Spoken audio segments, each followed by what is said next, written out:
দেখো বন্ধুরা, আমি আজকে বেগুনের নিরামিষভাবে একটা রেসিপি করব। তো চলো বন্ধুরা, বেগুনের এই রেসিপিটা তোমরা সবাই দেখতে থাকো আর পাশে থেকো। দেখো আমি কীরকমভাবে বেগুনের একটা নিরামিষ রেসিপি তৈরি করে দেখাচ্ছি। দেখো বন্ধুরা, আমি এই বেগুনগুলোর মধ্যে সামান্য হলুদ গুঁড়ো,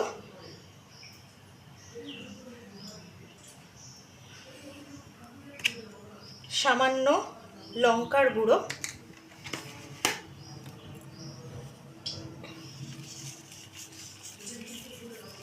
স্বাদ মতো নুন আর একটু চিনি দিয়ে এই মশলাগুলো দিয়ে আমি বেগুনগুলোকে ভালো করে এপিট ওপিট করে মাখিয়ে নেব। দেখো বন্ধুরা, আমি কিন্তু বেগুনগুলোকে খুব সুন্দরভাবে মেখে নিয়েছি। এইবারে দেখো বন্ধুরা, এখানে আমি কড়াই বসিয়ে দিয়েছি আর কড়াইয়ে আমি তেল নিয়ে নিয়েছি। তেল কিন্তু গরম হয়ে গেছে। তো এবার আমি এই তেলের মধ্যে বেগুনগুলোকে ভেজে নেব।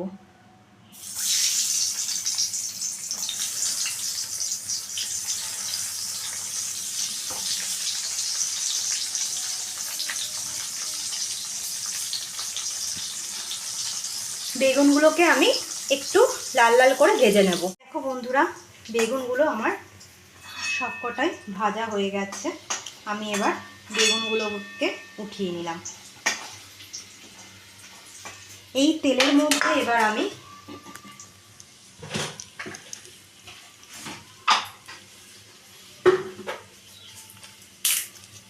তেজপাতা,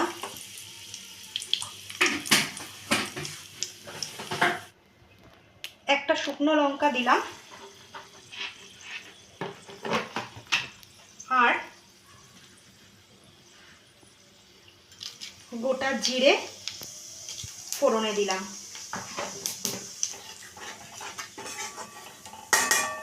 এইবারে এটার মধ্যে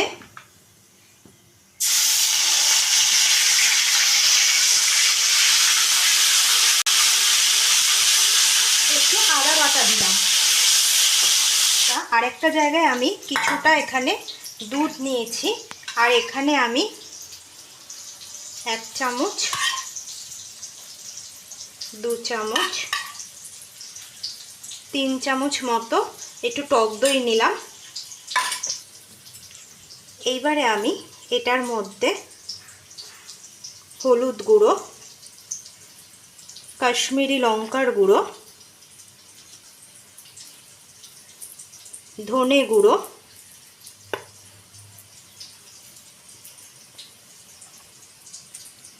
জিরে গুঁড়ো,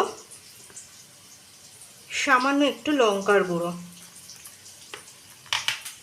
দিয়ে আমি এবার এটা একটা ভালো করে পেস্ট করে নিয়েছি। ভালো করে এটা আমি মশলাটাকে করে রাখলাম। দেখো বন্ধুরা,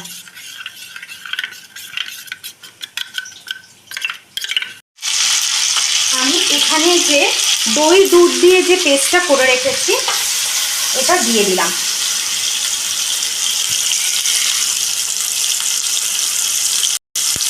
বাটি ধোয়া জলটাও দিয়ে দিচ্ছি।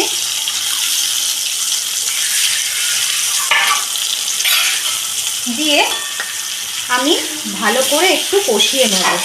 আর এটার মধ্যে স্বাদ মতো নুন আর একটু চিনি দিয়ে দিলাম, কারণ এটা যেহেতু দই দিয়ে করা হচ্ছে, দই বেগুন করছি, সে কারণে একটু মিষ্টি হলে ভালো লাগবে। এইবারে এই প্রতিটা মশলাগুলোকে আমি ভালো করে কষিয়ে নেব।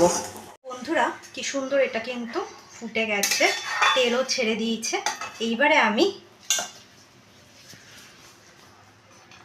এখানে ভেজে রাখা বেগুনগুলোকে দিয়ে দিচ্ছি।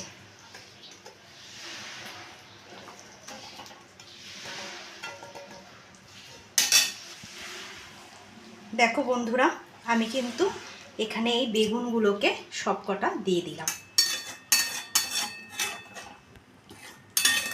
দিয়ে এইবারে আমি এটার ওপর দিয়ে একটু কসুরি মেথি ওপর দিয়ে ছিটিয়ে দিলাম, তাহলে ফ্লেভারটাও ভালো লাগবে, খেতেও টেস্ট হবে। দেখো বন্ধুরা কি সুন্দর তেল ছেড়েছে, কালারটাও কি সুন্দর এসছে। দেখো বন্ধুরা, আমার কিন্তু দই বেগুন অলমোস্ট কমপ্লিট। বন্ধুরা আপনারা এটা প্লিজ বাড়িতে একবার হলেও ট্রাই করবেন। রুটি, পরোটা, লুচি বা ভাতের সাথেও খুব ভালো লাগবে খেতে। আর ইউটিউব থেকে যারা দেখছেন তারা পেজটাকে সাবস্ক্রাইব করে দেবেন, আর যারা ফেসবুক থেকে দেখছেন তারা লাইক করে শেয়ার করে ফলো করে দেবেন। এটা এবার আমি নামিয়ে নিচ্ছি।